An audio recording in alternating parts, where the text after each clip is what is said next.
Nuclear கெமிஸ்ட்ரியில வந்துட்டு ரொம்பவே முக்கியமான எம்சிக்யூ பார்க்க போறோம். அதாவது யுஜிடிஆர்பி கெமிஸ்ட்ரி ஜூனியர் கெமிஸ்ட்ரி எக்ஸாமுக்கு ரொம்பவே முக்கியமான MCQ. The neutron proton ratio for light stable nuclei is approximately.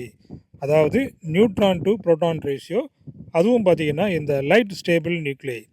அப்போ அந்த லைட் ஸ்டேபிள் நியூக்ளியை அப்படிங்கிறது அந்த 1 to 20 அட்டாமிக் நம்பர் உள்ளது.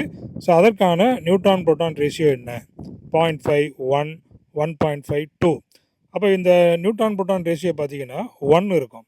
அதாவது 1 to 20 ஆட்டோமிக் நம்பர் இருந்துச்சுன்னா அதனுடைய நியூட்ரான் பார்த்தீங்கன்னா நியூட்ரான் புரோட்டானுடைய ரேஷியோ ஒரே போல் இருக்கும். அதாவது புரோட்டான் எவ்வளவோ அதே போல் நியூட்ரானும் இருக்கும்.